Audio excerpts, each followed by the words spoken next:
बच्चों, यह पाठ कक्षा छठी के बच्चों के लिए है। यह कविता बच्चों प्रकृति के ऊपर है। प्रकृति मनुष्य का पालन पोषण करती है, उसी प्रकार हमें भी उसका ध्यान रखना चाहिए, परंतु हम उसके विपरीत उसे हानि पहुंचाते रहते हैं। हम पर्यावरण के प्रति संवेदनशील नहीं हैं और प्रकृति को नष्ट करते जा रहे हैं। हमें एक बार पुनः प्रकृति की ओर मुड़ना होगा। प्रस्तुत पाठ में प्रकृति की रक्षा करने का संदेश दिया गया है। इस पाठ का पहला उद्देश्य है पर्यावरण के प्रति जागरूक करना।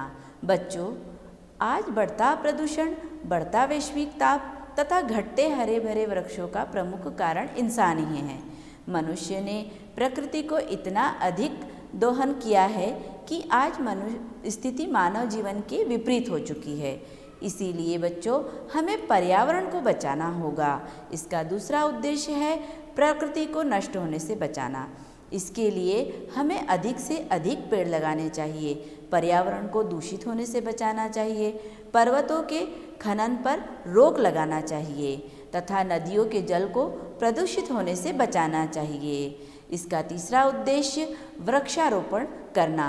बच्चों, जितने अधिक हम पेड़ लगाएंगे उतना ही हमारा पर्यावरण संतुलित होता जाएगा। इसके साथ साथ हमें वृक्षों का संरक्षण भी करना चाहिए, उन्हें कटने से बचाना चाहिए। इसका चौथा उद्देश्य मनुष्य के कर्तव्यों को जानकारी देना। जिस प्रकार बच्चों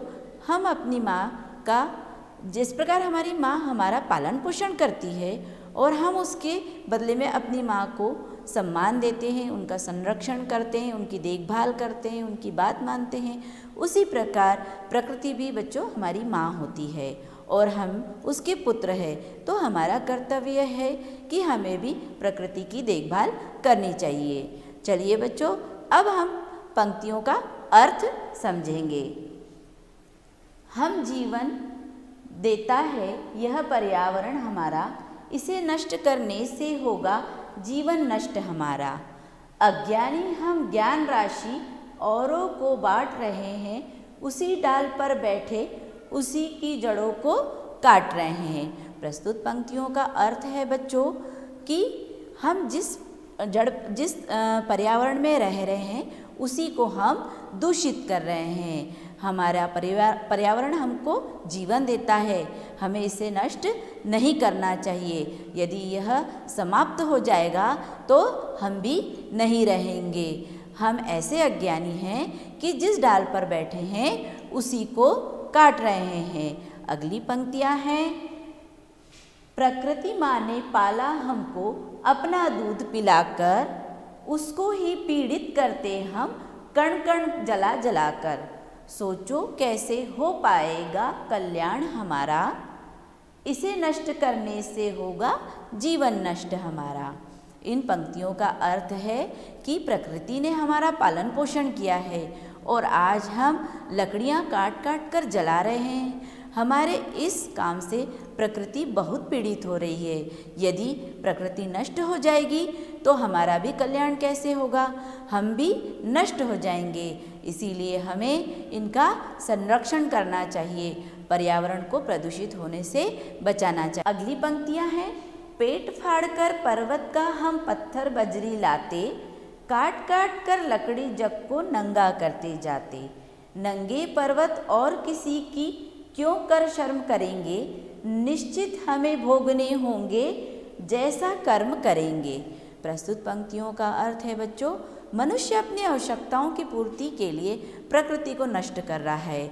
वह पत्थर बजरी के लिए पहाड़ों को तोड़ रहा है और लकड़ी के लिए पेड़ों को काट रहा है, जिससे संसार अपने पेड़ पौधे रूपी वस्त्र से हीन होता जा रहा है। हमें अपने इन कामों के बुरे परिणामों को निश्चित रूप से भोगना पड़ेगा। अगली पंक्तियां हैं। कुदरत को अपमानित कर कैसे हो मान हमारा, इसे नष्ट करने से होगा जीवन नष्ट हमारा। धरती माँ ने अन्न फूल फल देकर हमको पाला, रस बरसाते सूर्य चंद्रमा देकर हमें उजाला। प्रस्तुत पंक्तियों का अर्थ है बच्चों, कुदरत अर्थात प्रकृति का अपमान करके हमें भी मान कैसे प्राप्त होगा? यदि प्रकृति ही नहीं रहेगी तो हमारा जीवन भी नहीं रहेगा। जिस प्रकार प्रकृति संकट में है उसी प्रकार हमारा जीवन भी संकट में है। बच्चों, धरती माँ ने हमें अन्न, फल, फूल देकर हमको पाला पोसा है, हमारा पोषण किया है। इसी प्रकार सूर्य, चंद्रमा और धरती हमें उजाला प्रदान करती है, उजाला प्रदान करके हमारा पोषण करती है, हमारे शरीर में ऊर्जा भरती है। इसी प्रकार हमें भी इस प्रकृति का मान करना होगा, इसका सम्मान करना होगा, इसे हमें बचाना होगा। अगली पंक्तियाँ हैं, पवन प्राण बन स्वयं हमारी श्वासों में बहते, इंद्र स्वयं जलधारा के मिस कण कण में हंसते, मानवता को मिला निरंतर सुख कर सत्य सहारा, इसे नष्ट करने से होगा जीवन नष्ट हमारा। प्रस्तुत पंक्तियों का अर्थ है बच्चों, वायु हमारे लिए प्राणवायु है। धरती के कण कण में इंद्र स्वयं जलधारा बनकर बहते हैं और हमें हंसाते हैं।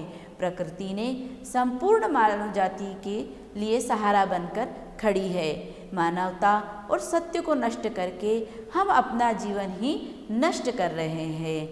अगली पंक्तियाँ हैं, इसका कीजिए ध्यान जीव को चाहो अगर बचाना, लगा सको जितने ज़्यादा धरती पर पेड़ लगाना, सरिता सर का जल जीवन की प्रति पल प्यास बुझाता, प्रकृति प्राणियों का सचमुच है माँ बेटे का नाता। बच्चों, प्रस्तुत पंक्तियों का अर्थ है कि यदि धरती पर जीवों को बचाना है तो हमें पर्यावरण की ओर ध्यान देना होगा। हमें धरती पर अधिक से अधिक पेड़ लगाने होंगे। ऐसा करने से प्राणियों का कल्याण होगा। इस धरती पर मानव तथा अन्य प्राणियों की प्यास बुझाने के लिए नदियाँ, तालाब, झरने, सरोवर आदि है। इनसे मानव अपनी दैनिक जीवन के कार्यों को भी पूरा करता है। जिस प्रकार एक माँ अपने बच्चे की छोटी छोटी ज़रूरतों का बड़ी सावधानी से ध्यान रखकर पूरा करती है, ठीक उसी प्रकार प्रकृति माँ इंसानों की आवश्यकताओं का ध्यान रखती है और उनको पूरा करती है। वास्तव में प्रकृति और प्राणियों में माँ बेटे की तरह नाता है, संबंध है। अगली पंक्तियाँ हैं बच्चों, पुत्र के नाते समझो क्या है कर्तव्य हमारा, इसे नष्ट करने से होगा जीवन नष्ट हमारा। इन पंक्तियों का अर्थ है बच्चों, हमें एक पुत्र की भांति अपने कर्तव्यों को समझना होगा, तभी हम अपने जीवन को नष्ट होने से बचा सकेंगे।